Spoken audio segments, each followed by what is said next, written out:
రైతన్నలకు good news చెప్పేందుకు సిద్ధమవుతుంది ఏపీ సర్కార్. ఈ నెలాఖరులో అన్నదాత సుఖీభవ పథకం ప్రారంభించేందుకు సర్కార్ కసరత్తు చేస్తుంది.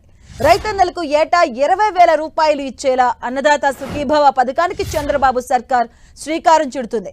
పీఎం కిసాన్ డబ్బులు ఈ నెలాఖరులోనే జమ కాబోతున్నాయి. అదే రోజు అన్నదాత సుఖీభవ పథకాన్ని అమలు చేసే యోచనలో ఉంది ఏపీ సర్కార్. కేంద్రం ఇచ్చే 2,000తో పాటు అదనంగా 5,000 ఏపీ ప్రభుత్వం జమ చేయబోతుంది. అక్టోబర్లో రెండో విడతలో 7,000 ఇవ్వనున్న ఏపీ సర్కార్ వచ్చే జనవరిలో రైతుల ఖాతాలో 6,000 జమ చేయబోతుంది.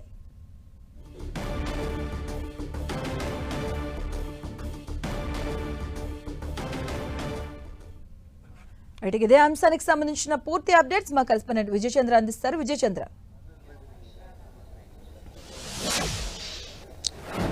ఏపీ కేబినెట్ సమావేశం సచివాలయంలో ఉదయం 11 గంటలకు ప్రారంభమైంది. 2 గంటలుగా ఈ కేబినెట్ సమావేశం కొనసాగుతుంది. దీంట్లో ప్రధానంగా అభివృద్ధి, వీటితో పాటు ఏదైతే 20 లక్షల ఉద్యోగాలు ఇస్తామని చెప్పేసి ఏపీ ప్రభుత్వం తెలుగుదేశం పార్టీ హామీ ఇవ్వడం జరిగిందో దానికి సంబంధించినటువంటి ప్రోత్సాహంగా పరిశ్రమలు తెప్పించేందుకు, ఐటీ కంపెనీలు తెప్పించేందుకు దానికి సంబంధించినటువంటి వ్యవహారాల్లో కీలకంగా అనుమతులు అయితేనేమి, కారు చౌకకు భూములు కేటాయింపు చేయడం ద్వారా ఇక్కడ కంపెనీలు ఏర్పాటు చేసి యువతకు ఉద్యోగ ఉపాధి కల్పించే ఏర్పాట్లు అయితేనే దాన్ని చేసేందుకు ఏపీ ప్రభుత్వంలో ఈరోజు కీలక నిర్ణయాలు తీసుకుని ఉన్నారు. ఏపీ ప్రభుత్వం ఈ కీలక నిర్ణయాలు ఒకసారి మనం పరిశీలిస్తే కనుక పెట్టుబడుల ప్రోత్సాహక మండలిలో తీసుకున్న నిర్ణయాలకు కేబినెట్ ఆమోదం తెలిపింది. అలాగే విశాఖలో ఐటీ దిగ్గజ సంస్థ అయినటువంటి కాగ్నిజెంట్కు 22.19 ఎకరాల భూమిని 99 పైసలకి, అంటే ఎకరా 99 పైసలకే ఇచ్చేందుకు కేబినెట్ ఆమోదం తెలుపుతుంది. అలాగే 1,582.98 కోట్ల రూపాయల పెట్టుబడితో 8,000 మంది ఉద్యోగ అవకాశాలు కల్పించేందుకు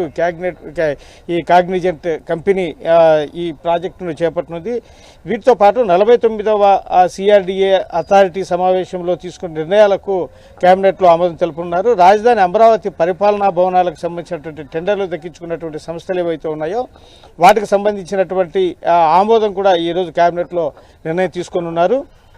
882.47 కోట్లతో జీఏడీ టవర్సు, 1,487.11 కోట్లతో హెచ్ఓడి కార్యాలయాలు, 1,303.85 కోట్లతో ఇతర పరిపాలన భవనాలకు సంబంధించిన టెండర్లు దక్కించుకున్నటువంటి సంస్థలు ఏవైతే ఉన్నాయో వాటికి ఈరోజు కేబినెట్లో ఆమోదం తెలుపనున్నారు. వీటితో పాటు పలు సంస్థలకు బూటకేంపులకు కేబినెట్ ఆమోదం తెలుపనుంది.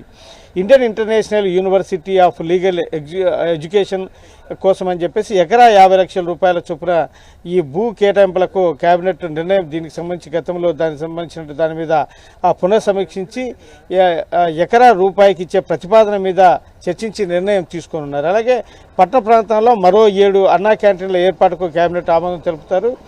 ఈ ఆంధ్రప్రదేశ్ భవన నిర్మాణ చట్టంలో పలు నిబంధనల సవరణకు ఈరోజు కేబినెట్లో ఆమోదించి నిర్ణయం తీసుకొని ఉన్నారు.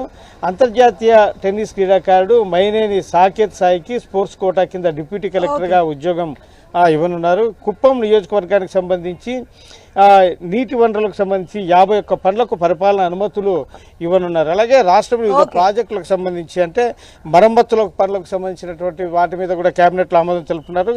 ఈ రాష్ట్రంలో ఏవైతే కడప, సత్యసాయి, విజయనగరం, అనకాపల్లి, అల్లూరి సీతారామ జిల్లాలో హైడ్రో సాంప్రదాయేతర ఇంధన వనరుల అంటే విద్యుత్ ప్రాజెక్టులకు ఆమోదం తెలుపుతున్నారు. వీటితో పాటు మరో ముఖ్యమైన విషయం ఏంటంటే అన్నదాత సుఖీభవ ఏదైతే ఉందో దానికి 20,000 ఇచ్చేందుకు గతంలో ఏదైతే హామీ ఇవ్వడం జరుగుతుందో దానికి కూడా కసరత్తు చేయడం జరుగుతుంది. Right, thank you Vijayachandra.